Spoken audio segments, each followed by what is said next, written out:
Okay, so let's visualize the merit field.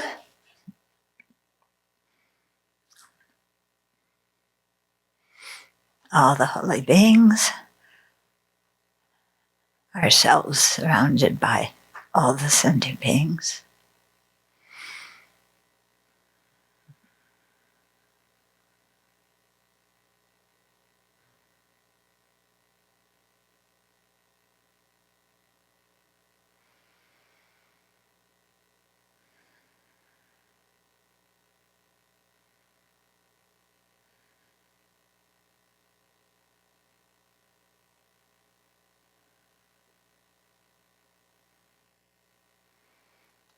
Let's generate our motivation. So, beginning with beginningless ignorance, the rest of the 12 links appear, and the cycle of existence goes on and on.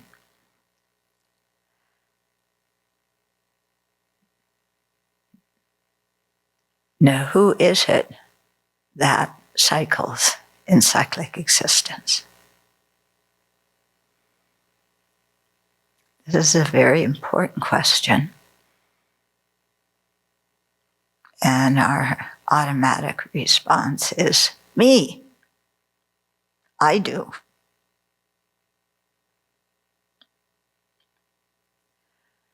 But who is that I that cycles? Who is it? How does it exist? And this is the question that, when we can understand it, will help us break the chain of the 12 links and arrive at Nirvana.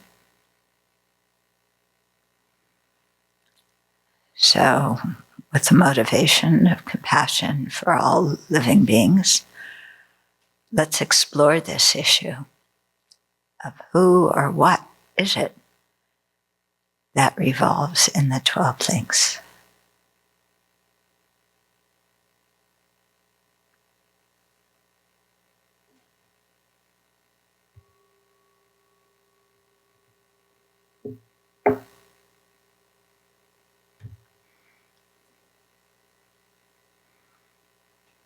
When you say, I revolve in the 12 links, what revolves? Yeah, your body, your voice. So who is it that revolves? Yeah, this is the big question. Yeah. And we all feel like, I revolve. Okay, so I'm going to start at the beginning of this section again. And we'll try and figure out who it is that revolves.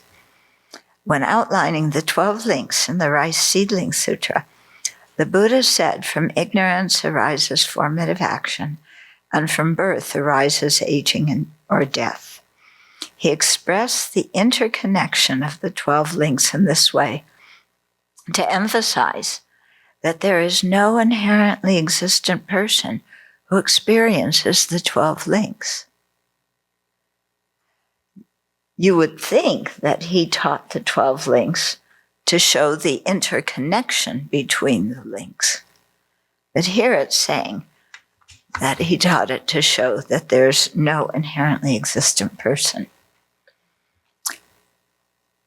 Yeah, those are not two contradictory things. Yes, he taught it to show the 12 links.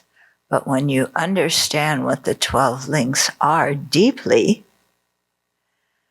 you see that there is just a process of one thing triggering another, bringing another, producing another, leading to another. And that in that whole process, there's nothing that has an essence that goes from one link to the next. The way we look at things, we tend to think that even when something changes, there is some essence or essential quality or part of what is the cause that goes on and becomes the result. Okay? So when we say, I go through the 12 links, or I revolve in samsara, our usual way of thinking is that there's somebody who is me. Yeah. And okay, that somebody changes. It's a human being in one life, a bear in another life, a lynx in the next life, coming up to be a human being, then maybe go to the God realm, then going who knows where. But we think that between all those different lives, in all those different life forms, life bodies and realms of existence, that there's something that is that person that connects the whole thing. And why do we feel like there's something that goes from one link to the next, one life to the next? Because if there weren't, then how would karma get from one life to the next? Yeah. So if we believe in karma and that the seeds of karma that are created in one life can ripen as experiences in a different life, then we have to account for how that karma goes. And our intrinsic feeling is that there is something that is me, we're not quite sure what it is, that carries the karma. Yeah? And this is kind of our daily life experience. Yeah? When you go to work in the morning, yeah, and then the next morning you go to work, and the next morning you go to work. Do you feel like there's something that's you that's going to work each morning, and something that's you that's collecting the paycheck at the end, and something that's you that's spending the money? Yeah? So we feel like there's something that is there in that continuity. Because the way of our mind thinks is, if there weren't some solid thing that, unchanging thing that goes from one moment to the next, then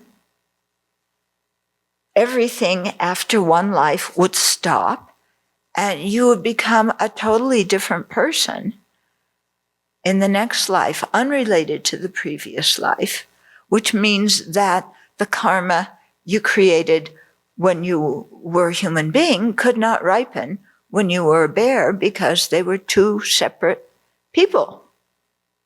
Nothing connecting them.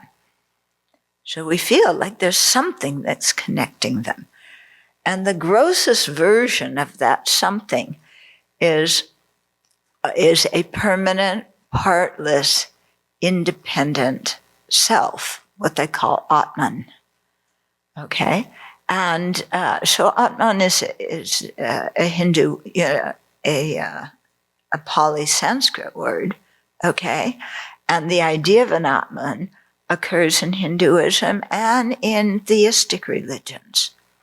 Yeah, in theistic religions, it's called a soul. Yeah, there's a soul that's you, that doesn't change, that goes from life to life, or goes to heaven and hell, or does something. Okay? So this is our natural assumption, and we get very attached to this person, this self, because we want it to be happy. Our whole thing in our life is, I want to be happy and I don't want to suffer. And we feel that I so strongly, and we want to protect it from misery. We want it to be happy. Yeah. And so that becomes really the focus of our life. And since we're so reactive and involved with external people and external objects, we think that happiness and suffering exists in those objects. It exists in social status. It exists in educational degrees.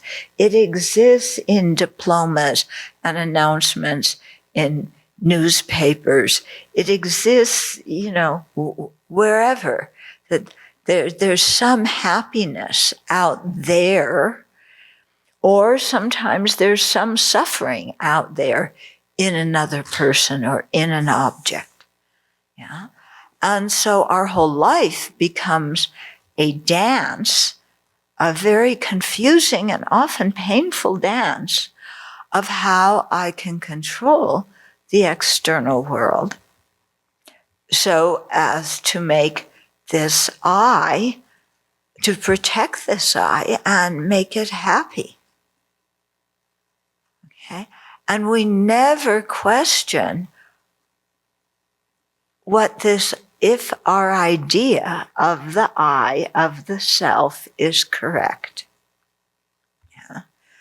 We may question it a little bit and say, okay, maybe there's not a permanent, partless, independent I, but there's a self-sufficient, substantially existent I. Or there's an inherently existent I. But there's something that is really me. That continues on. Okay, so that's our ordinary, ignorant way of seeing things. And this is what Buddhism questions. Do we actually exist in the way we think we exist? In other words, don't believe everything you think, because you think you exist in one way. But when we investigate, we often find that that's not actually how we exist. And there's going to be several examples in here. Okay? So, the rice seedling says, nothing whatsoever goes from this world to the beyond. Nothing. Wait a minute. There's me. I go from this life to the beyond, to the next life. Yeah. Or my soul goes. My Atman goes. Yeah. My body doesn't really go. This clunker stays here. But maybe there's some kind of subtle body that kind of, has some shape. You can't really touch it, but it's kind of like there. And that goes from one life to the next. Like in the movies, somebody dies. There was some movie a long time ago, I don't remember the name of it, but the man in the family dies, the father, and his soul floated up. It was some amorphous kind of something. And then it went over and it went into the family dog. Yeah. So then the father comes to the house, but he's really a dog now. Yeah, so that creates a bit of a problem in the family. Okay. So we might think, well, no, that's who I am, some kind of amorphous thing. Yeah. Or maybe it's my mind, my mental consciousness that goes from one life to the next. Or maybe there's a foundation consciousness, a special consciousness that is really me, that stores all the karmic imprints. It's got them all put together, and it's what goes to the next life. But in the Rice Seedling Sutra, the Buddha said nothing whatsoever goes from this world to the next. So how then does karma? How do the karmic seeds go? Yeah? Are karmic seeds permanent? Are they cast in concrete? Is the karmic seed in one life exactly the same as the karmic seed in the next life? No, because if the karmic seeds were permanent and unchanging, first of all, they could never be created. And second of all, they could never ripen and bring a result, because things that are permanent cannot change. Okay. So nevertheless, from causes and conditions, the effect of karma is manifested. So there's something going on here. You have causes and conditions and you have a result, but what is it that connects them? So here's an example. It is just as in a clean mirror, one sees the image of a face, but the image does not transfer into the mirror. When you look in the mirror, you see the image of your face. But your face does not go in the mirror. And there's no image of your face here that then goes in the mirror. There's a face, there's an image. They're related. The face produces the image in the mirror, but there's nothing that goes from the mirror to the face. I mean, from the face to the mirror. Okay? Because the causes and conditions are complete, a face appears. Yeah, just like Venerable Thubten's example this morning. Yeah, when there's enough water, what kind of grass grows? The real grass grows. Yeah, not the knapweed and the bluegrass, bulbous grass. Okay. Accordingly, when causes and conditions are complete, a face appears. Accordingly, there is not anyone who transfers from this life at death. No one is born in another lifetime as well. Because the causes and conditions are complete, the effect of karma is actualized. Wait a minute. Nobody who transfers, there's not anybody who transfers from this life to the next. But we say, so-and-so died and got reborn in such and such a realm, as such and such a person. We say that. Isn't there some person that dies and gets reborn? Yeah. What the Buddha is saying here is there's just causes and conditions that produce a result. But there's nothing fixed, permanent, or inherently existent that goes from one life to the next, from one moment to the next. We feel like there is. We feel like there's a real me that goes from one day to the next and one life to the next. Okay? But try to pinpoint a person there. Yeah. You see a body and mind in one life. You see a body and mind in the next life. Does the body of one life go into become the body of the next life? No. Yeah. If we die and become Bodhi Bug, does this thing become Bodhi Bug's green body? No. What about our mind? Well, what in the world is the mind? Because the mind, when we look at what the mind is, first of all, there's 6 consciousnesses in the mind. There's the 5 sense consciousnesses: visual, auditory, olfactory, gustatory, tactile. And there's the mental consciousness. Yeah. Do any of them go into the next life? If they did, if our mental consciousness went to the next life, then if we were born as Bodhi Bug, we would still think in English. We would have political views. We would have favorite TV shows. Okay. Does Bodhi Bug have those things? I don't think so.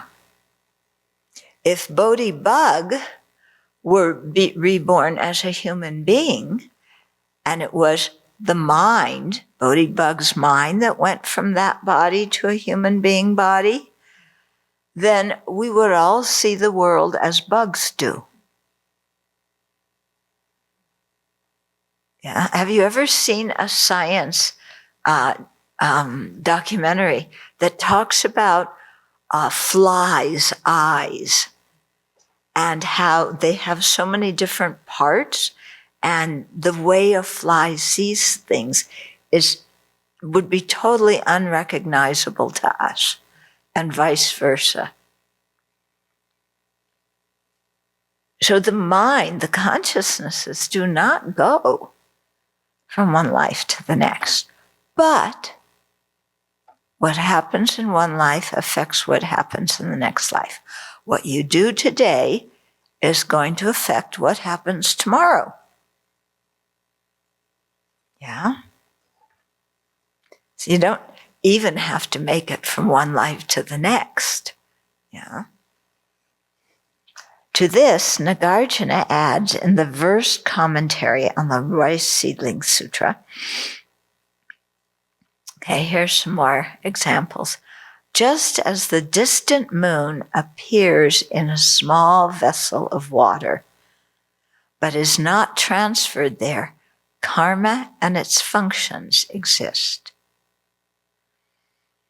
So if we took this, or let's say we had a clear bowl, a glass bowl, and we filled it with water and went out on a full moon night, and the full moon would be reflected in the water. You could look in the water and you see a full moon.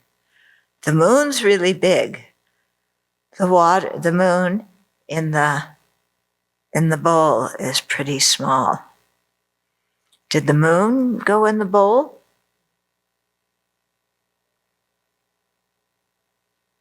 Yeah. The moon did not transfer in the bowl. Whatever composes the moon is still on the moon. It's not like some molecules of the moon came into the thing of water and made a reflection. Yeah. It's just the causes and conditions were there. You have the moon, you have a bowl of water, it's dark, and the wind isn't blowing. If you take away one of those conditions, then you don't have the reflection of the moon in the water. Yeah? If the moon were out in the daytime, no reflection. Yeah? If there's not a full moon, no reflection. If there's no water in the bowl, no reflection. So all the causes and conditions have to be there. But there's nothing that goes from the moon into the bowl. Is there? Yeah. If there were, then the scientists could take the moon out of the bowl and run out of all their tests about what kind of materials are in the moon. Yeah. And maybe the man in the moon would come out and say, hi. Tibetans say there's a rabbit in the moon. Yeah. What did Chinese say is in the moon? Yeah. No? Rabbit? Same with the Tibetans? Yeah. So the rabbit would come out. Yeah. No rabbit. Likewise, at death, nothing transfers from this life, but a being is born. So there's no being who goes from this life, who transfers into the next one. If the causes and conditions are not complete, a fire does not burn. Once they are complete, the fire burns.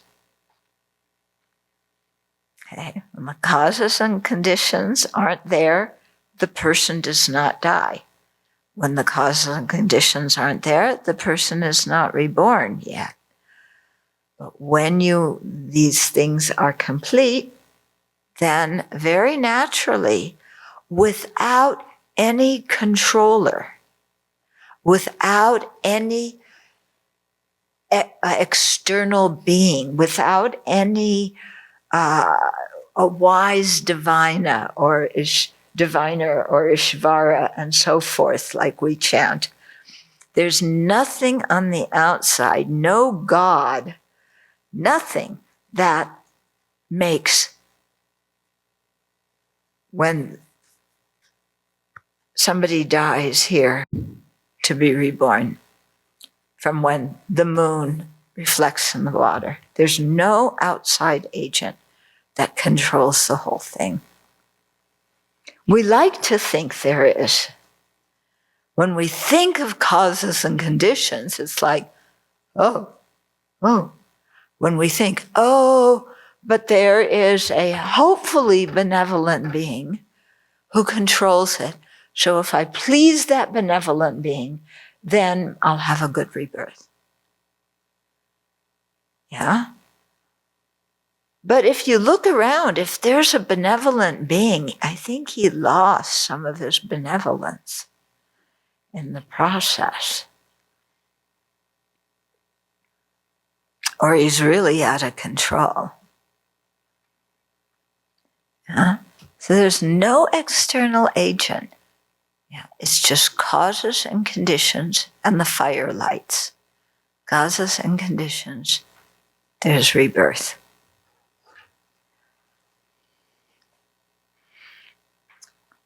So from complete causes and conditions, the aggregates, the body and mind, of a new life arise.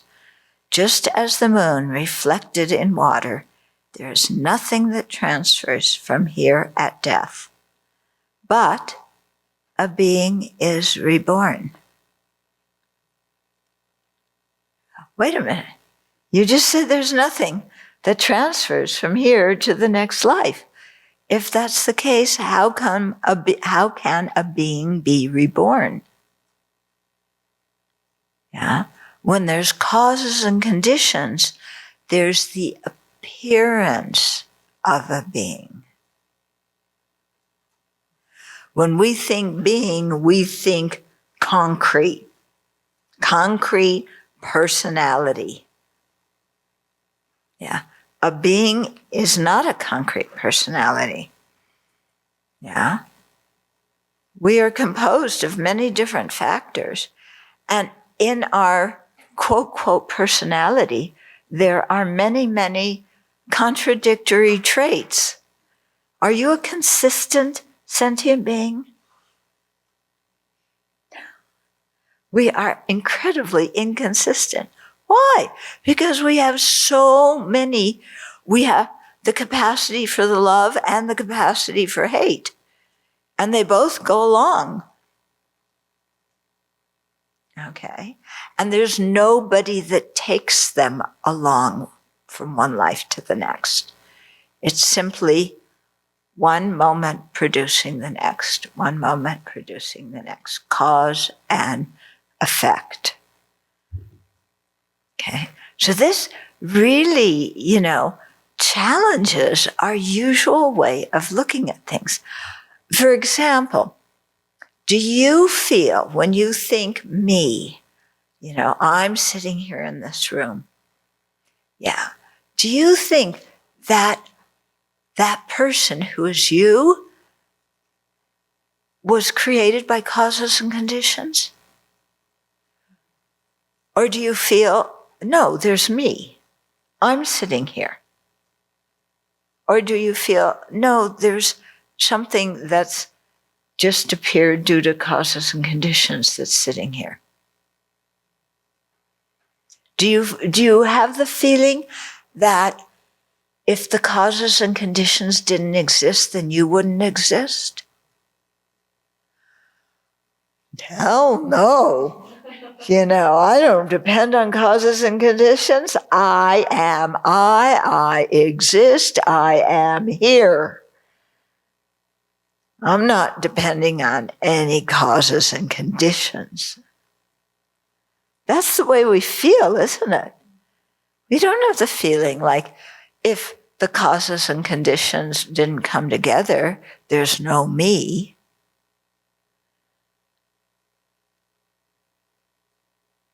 But that's really the truth of the matter, isn't it?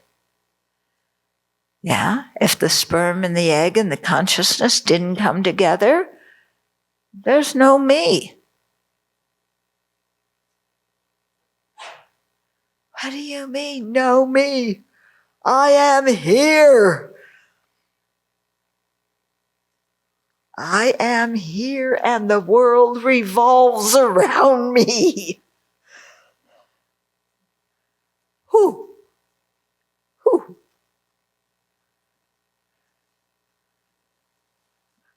Okay.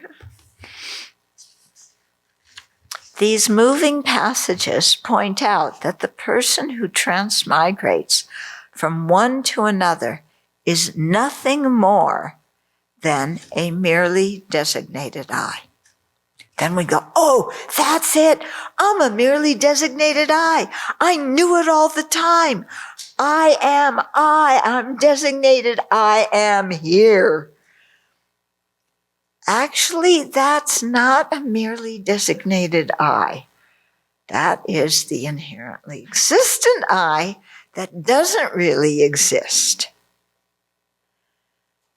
What do you mean I'm merely designated? I depend on name and concept. I don't depend on name and concept. I don't depend on causes and conditions. I am here. It's our feeling, isn't it?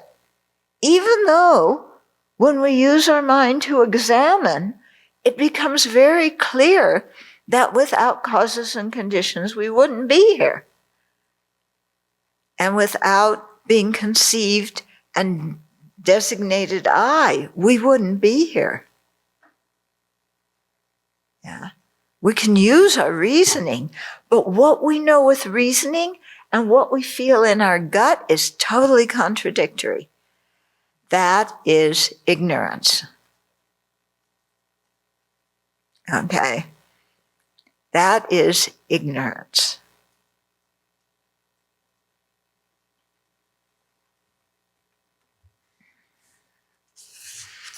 The rebirth process happens without a permanent, substantial self that is reborn. Kind of like magic, it seems like. We call it magic because it's so different from how we usually think.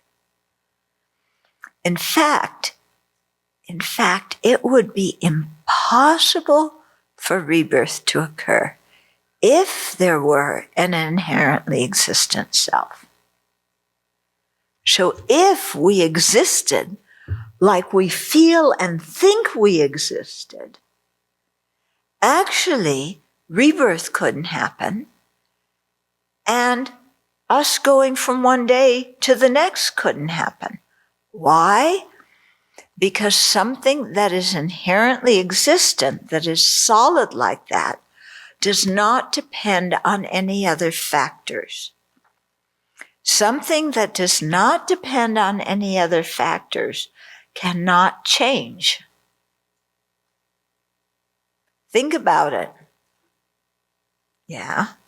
For things to change, it means they exist dependently. They depend on parts. They depend on conditions, on causes. Yeah. So if things existed independent of all other factors, they could be there.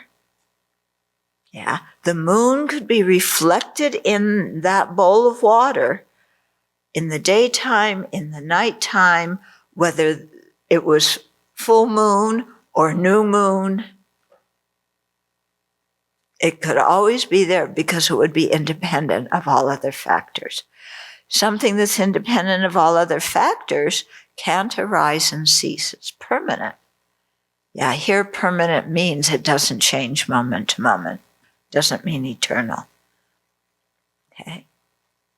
So we would be permanent. If we would be permanent, then how could we have one idea today and another idea tomorrow? If we were permanent, how could we understand the words that we are hearing right now?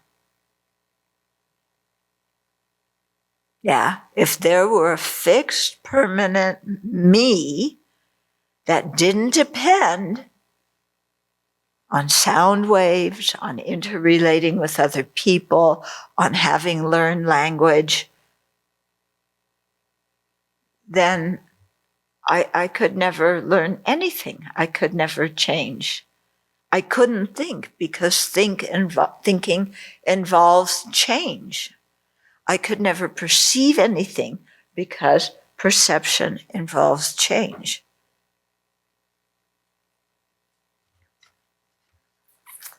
Okay. So it would be impossible for rebirth to occur if there were an inherently existent self, because such a self would exist independent of all other factors and thus could not be influenced by causes and conditions and could not change. Since rebirth entails change, a permanent, independent person could not be reborn. So how we think we exist, that kind of I cannot take rebirth. That kind of I can't exist at all to start with. So what kind of I takes rebirth? A merely designated one. What's a merely designated one? It's one that is conceived and given a name conventionally, dependent on some aggregates.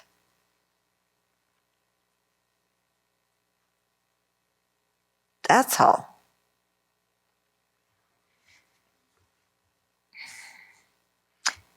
It is possible for rebirth to occur only if the I exists nominally as a convention. Now, when we hear nominally as a convention, we think inherently existent. Yeah? So even we hear the words nominally, merely imputed, we think inherently existent. Okay, the recorder. The recorder won't get offended. On what basis do we say this is a recorder?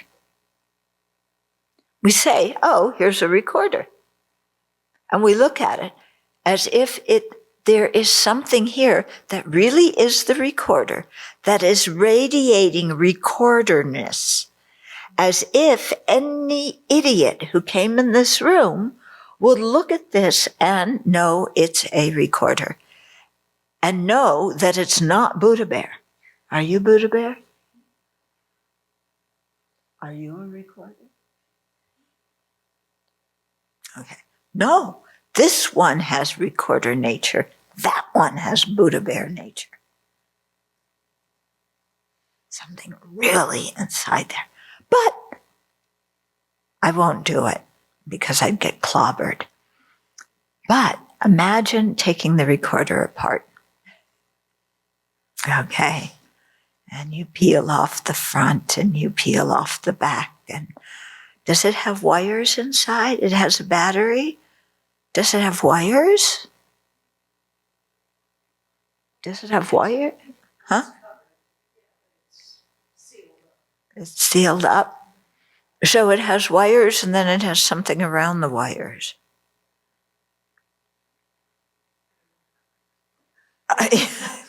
Maybe we should take it apart and see what's inside. No?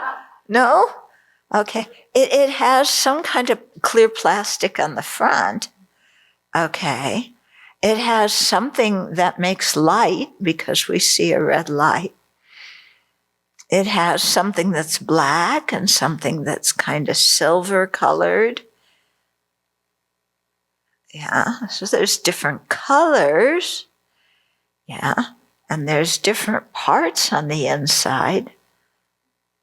Are any of the parts the recorder? If I took this apart, I won't do it. If I took it apart and I put all the parts here, do we have a recorder? We have a bunch of things lined up here that are not recorders.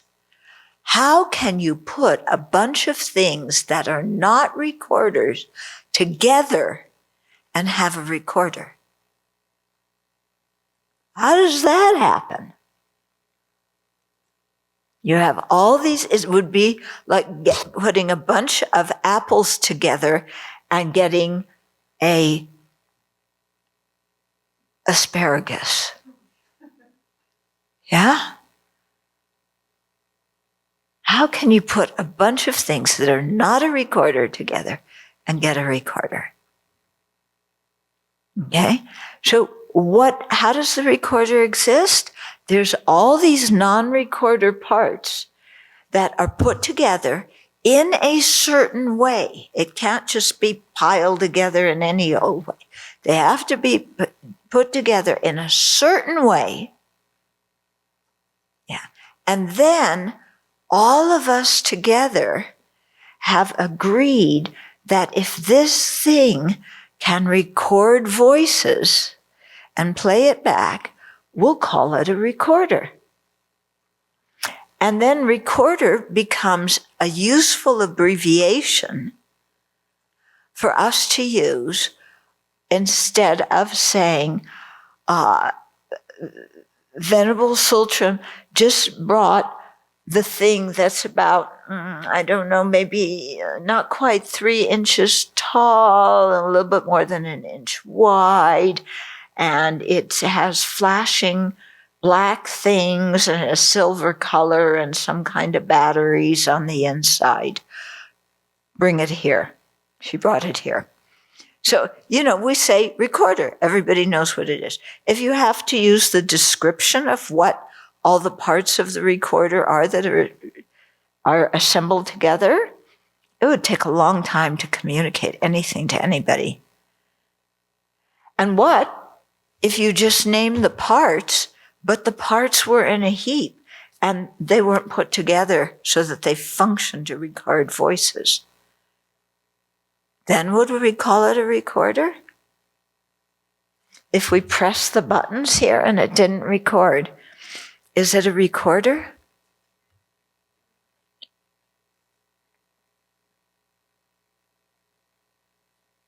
Is it a recorder? It's not a recorder? Somebody might call it a broken recorder. Is a broken recorder a recorder? One person said yes. Is a broken recorder a recorder? Does it perform the function of a recorder? No. Yes, but does it perform the function of a recorder? It doesn't. Yeah. But we have all the parts together. They're one big heap. Yeah. If I took it apart, there's no way I can put it back together. I just put all the parts together in a heap and say, "Here, Venerable Thubten, thanks for loaning me your recorder." And I won't tell you what she says back. Okay.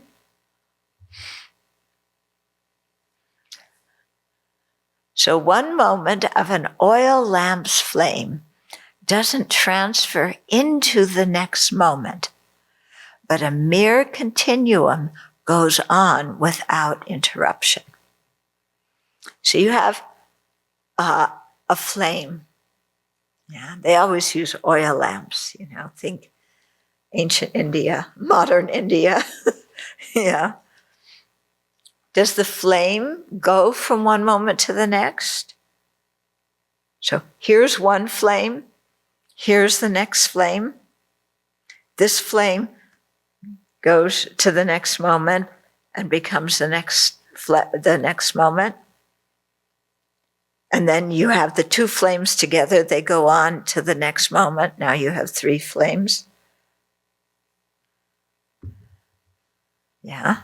The fire, the flame doesn't transfer to the next moment. Does the flame stop completely and cease to exist? No. There's a continuum. Yeah. A continuum is a series of similar things that are connected by causality. But there's nothing that connects all the moments of that similar thing. It's just causes producing results. Okay. Likewise, due to the coming together of causes and conditions, the mental continuum takes birth without a findable self that is reborn. Oh, but the mental continuum is reborn. Does one moment of mental consciousness go on immutably without changing at all to become the next moment of mental consciousness? Okay.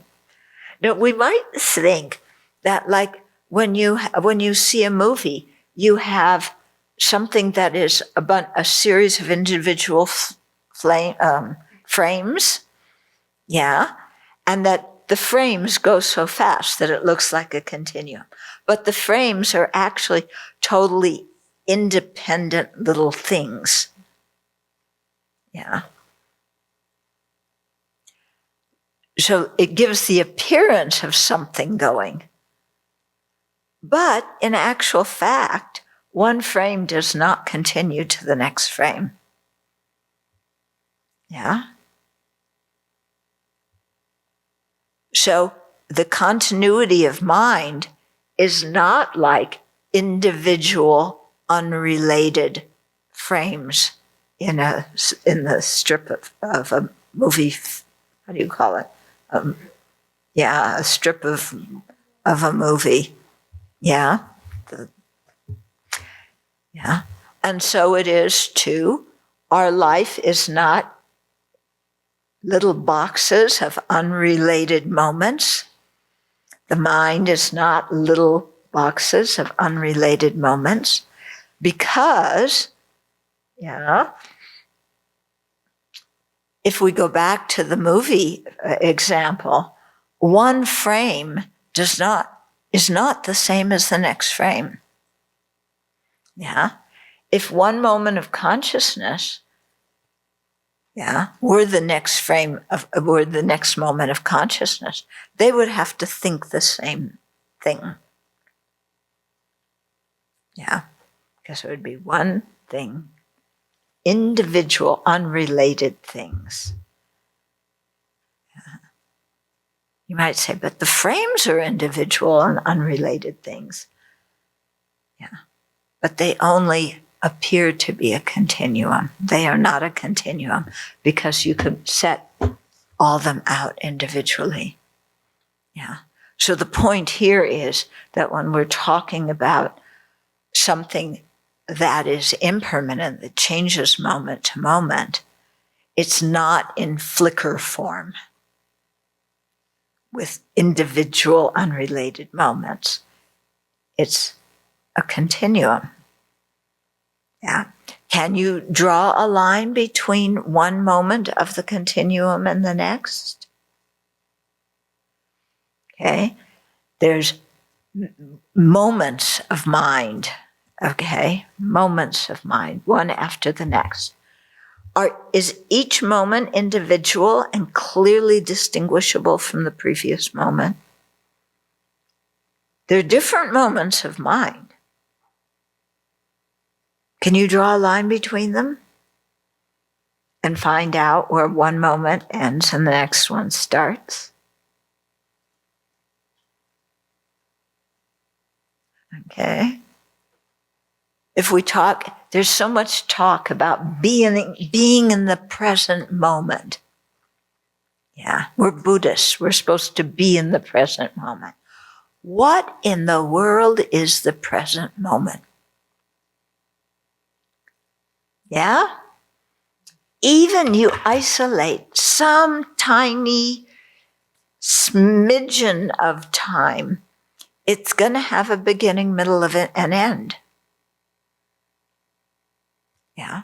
And then, so you have one moment, next moment. Beginning, middle, end. Yeah. They somehow touch. But this moment, this is the smallest one. Still, even though it's the smallest, it too has beginning, middle, and end.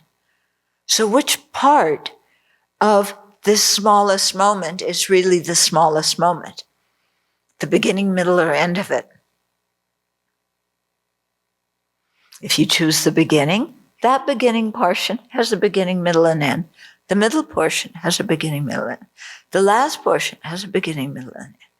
Which moment is the present moment? Okay. So in a continuum, there's definitely a series of changing things, but there's nothing that goes from one moment to the next. And you can't even separate one moment from the next, but time happens. And the past is not the present, and the present isn't the future. But you can't draw a line to distinguish them. I want to live in the present moment. Let's fixate the present moment. Yeah. I want things with nice, clear definitions that are predictable and secure. So I want to know what the present moment is, so that I know in what moment I exist. Try and find it.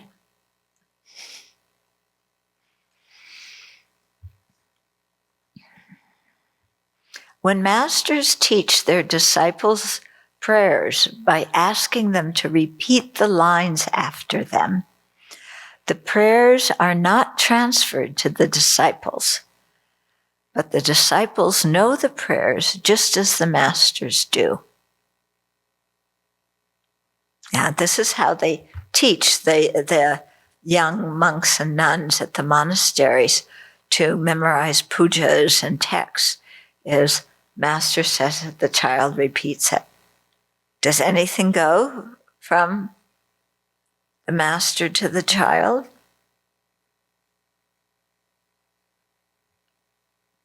There's nothing that picks up or duplicates and goes. Yeah. But the kid learns the prayer.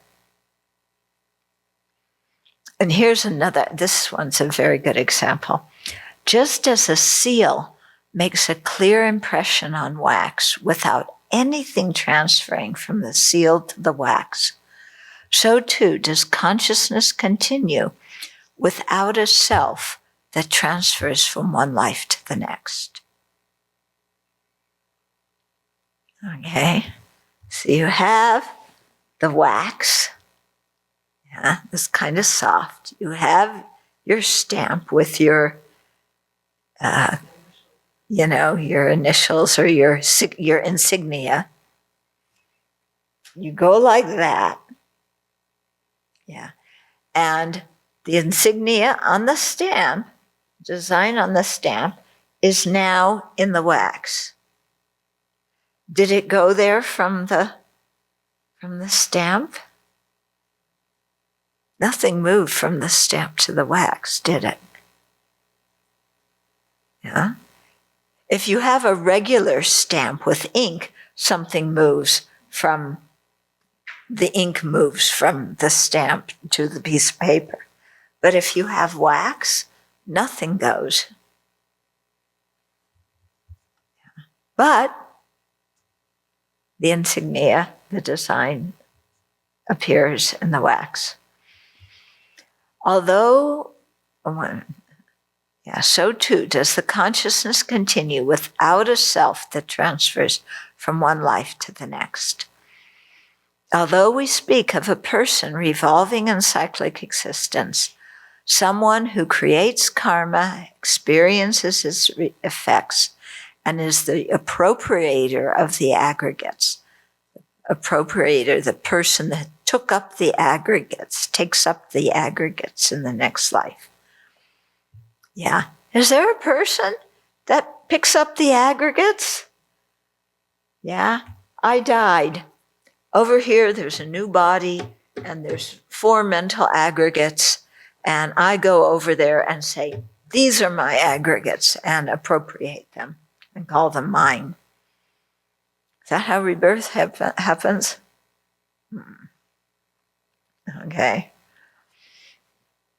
That's why in the Tibetan, they translate it as the self, the relationship between the self and the aggregates is the aggregates are what is appropriated, the person is what appropriates them.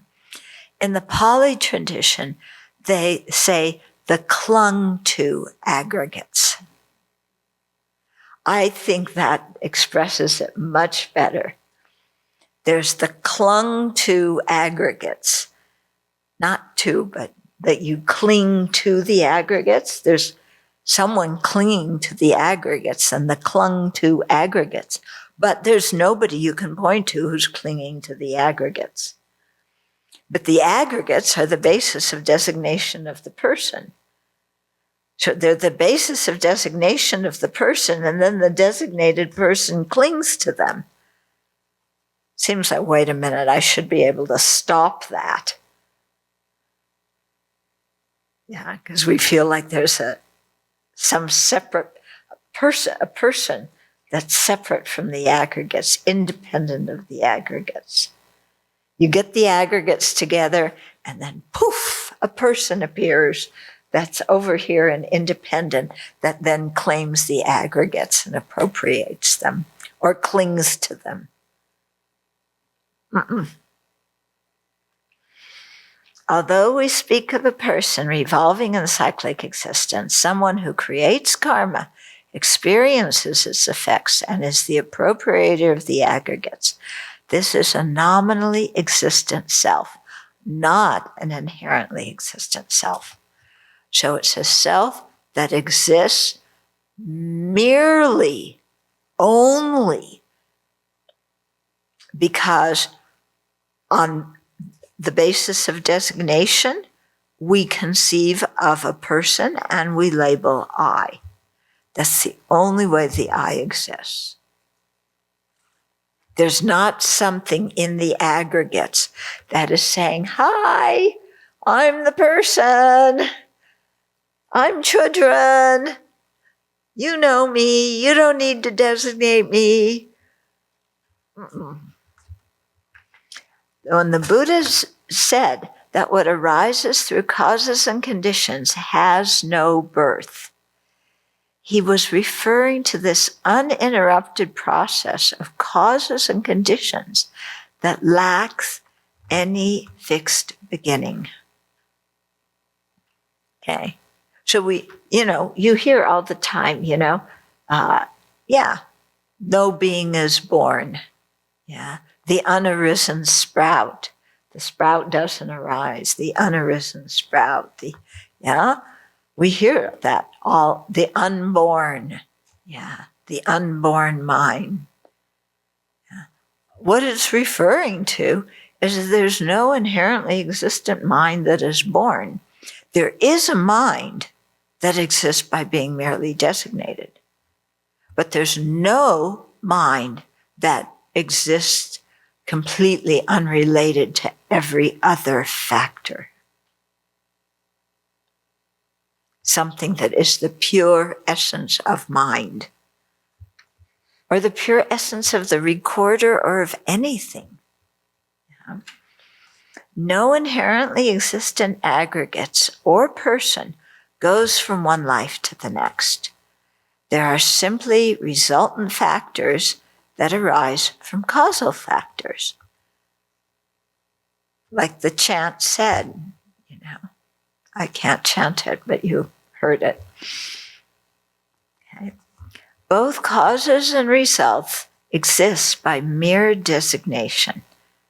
Likewise, the moment that a cause ceases and its result arises is merely designated by conception. We cannot find some demarcation line between one moment of the next. As one impermanent, merely designated link ceases, another transient, merely designated link arises. Instead of link, you could say moment, you could say moment of mind, person. Yeah. In dependence upon this process, we say a person cycles in samsara, but there is no soul or truly existent person who cycles in samsara. Okay, so that means that the whole way we conceive of ourselves and feel of ourselves as we exist is totally make-believe. It doesn't exist at all. There is simply the continuum of a merely designated person. But no person who continues. When I say that, it means no inherently existent person that continues. Likewise, the person who creates karma and attains nirvana is like an illusion in that it cannot be pinpointed.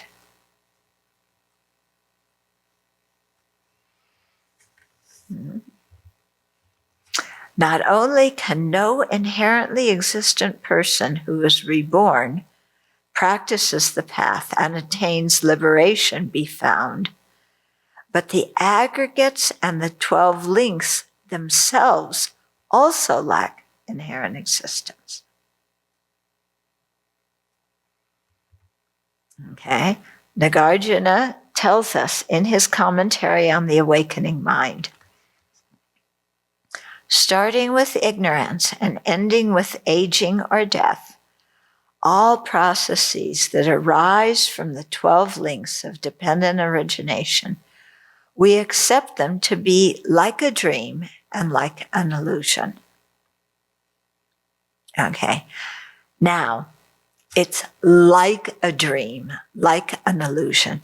It's not saying that the 12 links are a dream or the 12 links are an illusion. Okay, what's the difference between a recorder in a dream and an actual recorder? Yeah. The recorder in the dream vanishes as soon as you wake up. The recorder in the dream cannot record anything. There's an appearance of a recorder, but there is no recorder. Okay, so it is in that way that we say things are like a dream. There is an appearance of an inherently existent person, but there is no inherently existent person. There are merely appearances of people. Yeah, I like to say that people are actually karmic bubbles. You know, we are appearances due to karma. Yeah. Do you think of yourself as an appearance due to karma? No, I'm not due to karma. I'm not dependent on anything. I am here. This wheel with 12 links rolls along the road of cyclic existence. Outside this, there cannot be sentient beings experiencing the fruits of their deeds. So without this continuous process, you can't pinpoint people who create causes and experience results. In brief, from empty phenomena arise. From an inherently existent phenomena, nothing arises. But from an empty phenomena, an empty phenomena arises. Agent, karma, effects, and their enjoyer, the conqueror, the Buddha, taught these to be merely conventional. Merely eliminates inherently existent. So these things exist merely on the conventional level, merely on the level of appearances. There is nothing inherent that is it.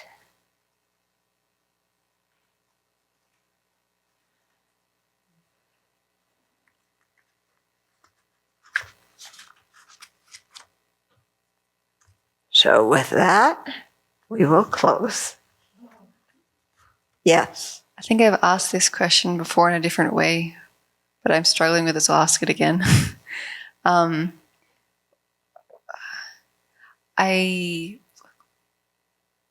we say that there's no external controller, I can go, yes, sure. And then when we just say the person's just causes and conditions, then I go, well, who's making the decisions? Mm-hmm. Or a merely designated person is making the decisions. And what does that mean? That is your koan, dear. What is a merely designated person? What does it mean to be merely designated? Yeah. Can we think outside the box of inherent existence? How things can function without being concrete things with their own independent nature. The question is really, how can they function if they are concrete things with their own independent nature?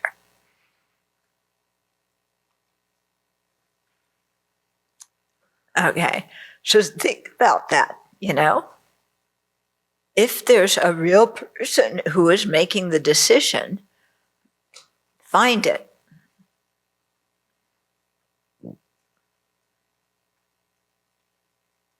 Okay? You're sure it exists. You feel it exists. Look for it. Find it. If it exists, it should be findable.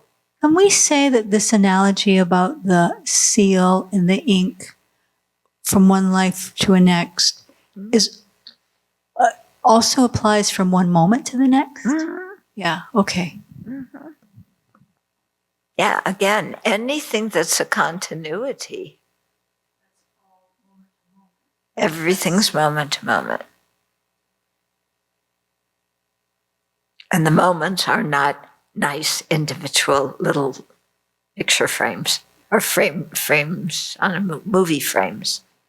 Can you give an example of how you might apply the no self or dependent arising analysis to something like the experience of anger, fear, or joy?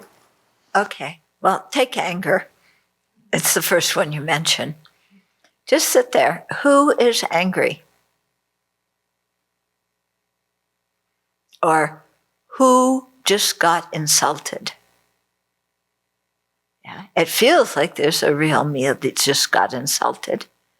It feels like there's a real me who is angry. I am angry. I am ticked off at that person. Yeah. Investigate who that I is.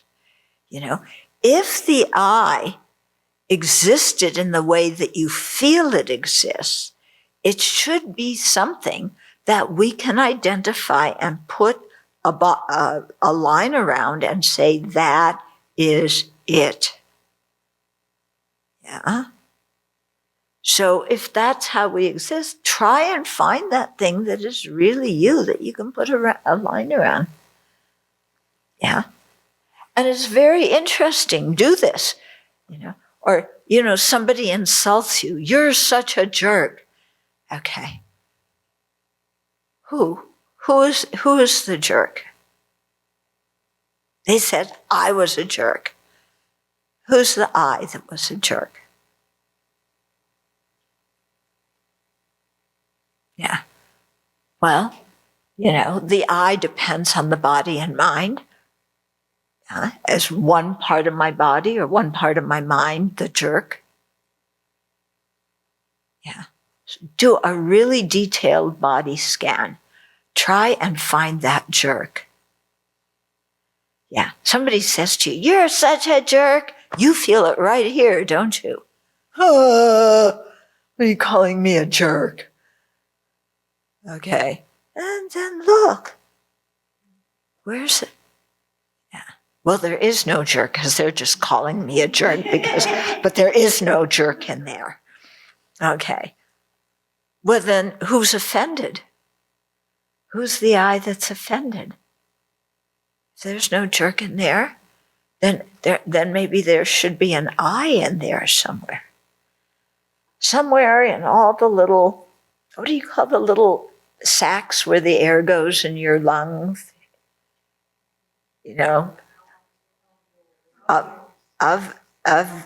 Ovules. Yeah, your bronchioles and your ovules. Is there somewhere in that where you're hiding out there where there's a person? Yeah. Or maybe somewhere in some vessel in your heart. Yeah. Maybe there's a person hiding out in that artery. Oh, that's why my artery is clogged.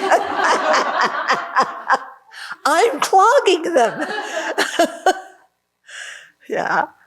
Try and find, who is it that was insulted? Who are they talking about and whose feelings are hurt? Yeah. And that's a very practical application of this. Yeah.